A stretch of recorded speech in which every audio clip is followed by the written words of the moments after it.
ಮಾಳಿಕೆ 4 ಪುಸ್ತಕ ಪರಿಚಯ 59 ತಿಂಗಳ ವಿಶೇಷ ಎಸ್.ಎಲ್. ಭೈರಪ್ಪರವರ ಕಾದಂಬರಿಗಳು. ಪುಸ್ತಕದ ಹೆಸರು ಅಂಚು. ಲೇಖಕರು ಎಸ್.ಎಲ್. ಭೈರಪ್ಪ.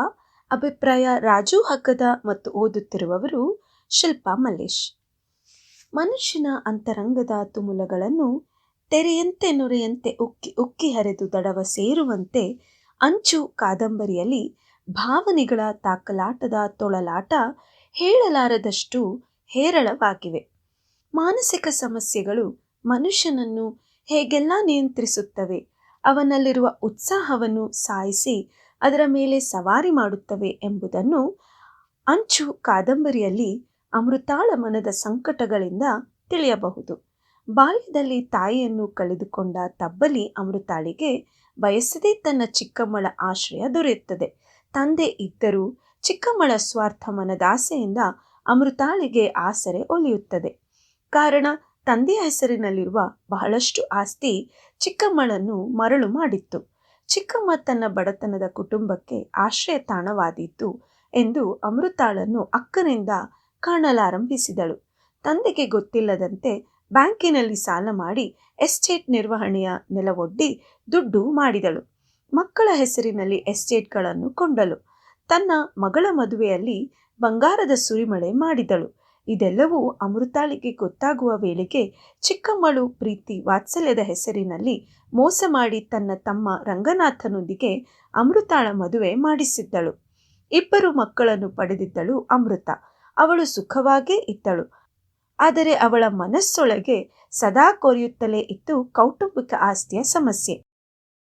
ಗಂಡ ರಂಗನಾಥನ ಒಡನಾಟದಲ್ಲಿ ಅವಳ ಬದುಕು ಅರಳಲೇ ಇಲ್ಲ. ಅವಳೂ ಕೂಡ ಬದುಕನ್ನು ಸುಂದರಗೊಳಿಸಿಕೊಳ್ಳಲೂ ಇಲ್ಲ. ಆ ಅವಕಾಶ ಇವಳಿಗೆ ಬರಲಿಲ್ಲ. ಬಂದರೂ ಅದನ್ನು ತಡೆದು ತನ್ನ ಮನಸ್ಸಿನ ದುಗುಡ ಹೊರಹಾಕುವುದರಲ್ಲೇ ಬಹು ಸಮಯ ಕಳೆದಳು.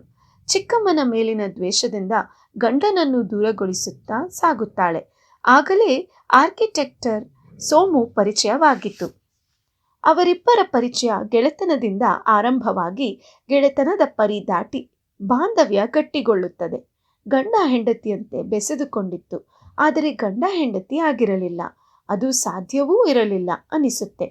ಗಂಡ ಇರುವಾಗಲೇ ಸೋಮುನನ್ನು ಮದುವೆಯಾಗಿ 2 ಮಕ್ಕಳೊಂದಿಗೆ ಬದುಕು ಸಾಗಿಸಲು ಅಮೃತಾಳ ಮನಸ್ಸು ಒಪ್ಪಲಿಲ್ಲ. ಅವಳ ಮನಸ್ಸಿನ ವಿವಿಧ ತುಮುಲಗಳು ಅಬ್ಬರದಿ ಏರಿಳಿಯಲಾರಂಭಿಸಿದವು. ಅಮೃತಾಳ ಮನಸ್ಸು ಕೌಟುಂಬಿಕ ಆಸ್ತಿಯ ದೊಡ್ಡ ಕಂದಕದಲ್ಲಿ ಬಿದ್ದಿರುತ್ತದೆ. ಅದರಿಂದ ಮೇಲೆ ಬರಲು ಸೋಮುನ ಮಾನಸಿಕ ಸ್ಥೈರ್ಯವನ್ನು ಕದಡಿ-ಗೊದಡು ಎಬ್ಬಿಸಿ ಬಹಳಷ್ಟು ನೊಂದುಕೊಳ್ಳುವಂತೆ ಮಾಡಿದಳು. ಸೋಮು ಅವಳ ಇಚ್ಛೆಗೆ ವಿರುದ್ಧವಾಗಿ ಏನನ್ನೂ ಮಾಡಲಿಲ್ಲ. ಎಲ್ಲವನ್ನೂ ಸಹನೆಯಿಂದ ಸಹಿಸಿಕೊಳ್ಳುತ್ತಾನೆ. ಅಮೃತ ಹಾಗೂ ಸೋಮು ಇಬ್ಬರೇ ಮುಖ್ಯ ಪಾತ್ರಧಾರಿಯಾಗಿರುವ ಕಾದಂಬರಿ ಭೈರಪ್ಪನವರ ಇತರೆ ಕಾದಂಬರಿಗಳಿಗಿಂತ ತುಂಬ ಭಿನ್ನವಾಗಿದೆ.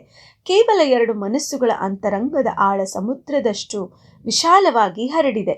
ಆ ಎಲ್ಲ ಭಾವನೆಗಳನ್ನು ಏಕಾಂತವಾಗಿ ಓದುತ್ತಾ ಹೋದಂತೆ ಕಾದಂಬರಿಯ ಅಂತರಂಗ ಹತ್ತಿರವಾಗುತ್ತಾ ಸಾಗುತ್ತದೆ. ವಿಜಯ, ವಿಕಾಸ, ನಾಯಿಗಳು, ರಿವಾಲ್ವರ್, ಕಾರು, ಸ್ಕೂಟರ್ ಇವುಗಳು ಕಾದಂಬರಿಯಲ್ಲಿ ಬರುವ ಇತರೆ ಪ್ರಮುಖ ಪಾತ್ರಗಳು. ಬೆಟ್ಟ ಕಾಲುವೆ, ರಿವಾಲ್ವರ್, ಡೈರಿ ಇವು ಅಮೃತಾಳ ಸಾವಿನ ಸಾಂಗತ್ಯದ ಜೊತೆಗಾರರಾಗಿ ಕಾದಂಬರಿಯುದ್ದಕ್ಕೂ ಬರುತ್ತಾರೆ. ಅಮೃತಾಳನಷ್ಟೇ ಅಲ್ಲ, ಓದುಗರನ್ನು ರಿವಾಲ್ವರಿನ ಟ್ರಿಗರ್ ಸೌಂಡ್ ಭಯವನ್ನುಂಟು ಮಾಡಿಸುತ್ತದೆ. ಸೋಮುನಂತಹ ಪಾತ್ರಧಾರಿ ವಾಸ್ತವವಾಗಿ ಇರಲಿಕ್ಕೆ ಸಾಧ್ಯವಿಲ್ಲ ಎಂದೆನಿಸುತ್ತದೆ. ಕಾರಣ, ಅಮೃತಾಳ ಉಪಟಳ ಒಂದೇ ಎರಡೇ ಎಲ್ಲವನ್ನೂ ಸಹಿಸಿಕೊಂಡು ಅವಳ ಮನಸ್ಸಿನ ಬದಲಾವಣೆ ಬಯಸುವ ಸೋಮು ಕಾದಂಬರಿಯ ಸಹನಾಮಯಿ ವ್ಯಕ್ತಿತ್ವದ ಪ್ರತೀಕವಾಗಿದ್ದಾನೆ. ಅಮೃತಾಳ ಒಡನಾಟ ಆರಂಭವಾದ ದಿನಗಳಿಂದ ತನ್ನ ವೃತ್ತಿಯಲ್ಲೂ ನಷ್ಟವನ್ನು ಅನುಭವಿಸಿ ಸಹಜ ಬದುಕಿನ ದಾರಿ ಹಿಡಿಯುತ್ತಾನೆ.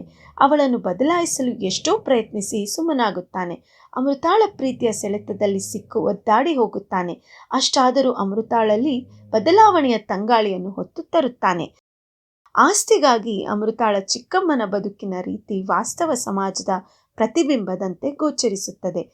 ನೆಮ್ಮದಿಯ ಬದುಕಿಗೆ ಅತಿಯಾದ ಆಸ್ತಿಯೂ ಮಾರಕವೆಂಬುದನ್ನು ಅಂಚು ಚಿತ್ರಿಸುತ್ತದೆ. ಕುಟುಂಬದವರು ಆಸ್ತಿಗಾಗಿ ಕುಟುಂಬದವರನ್ನೇ ದೂಷಿಸುವ ಬಗೆ.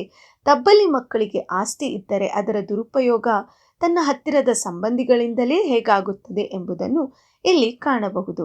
ಭೈರಪ್ಪನವರ ಇತರ ಕಾದಂಬರಿಗಳಿಗಿಂತ ಭಿನ್ನವಾಗಿರುವ ಅಂಚು ನಮ್ಮ ಮನಸ್ಸನ್ನು ಸೊರೆಗೊಂಡು ಭಾವನೆಗಳ ತಾಕಲಾಟ, ಉದ್ವೇಗದ ಕ್ಷಣಗಳು ಅಬ್ಬರಿಸಿ ಶಾಂತವಾಗುವ ಎಲ್ಲ ಹಂತಗಳನ್ನು ಅಮೃತ ಹಾಗೂ ಸೋಮುನ ಮನಸ್ಥಿತಿಯ ಮೂಲಕ ಚಿತ್ರಿಸಲಾಗಿದೆ.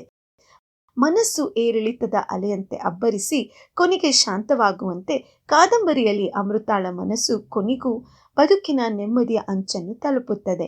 ಅಮೃತ ಹಾಗೂ ಸೋಮು ಇವರಿಬ್ಬರ ಸಂಭಾಷಣೆಯಲ್ಲಿ ಸಾಗುವ ಕಾದಂಬರಿ ಕೊನೆಗೂ ಅಮೃತಾಳ ಬದುಕು ಬಂದು ದಡ ಹೇಗೆ ಸೇರುತ್ತದೆ, ಇದನ್ನು ಓದಿಯೇ ತಿಳಿಯಬೇಕು. ಧನ್ಯವಾದಗಳು.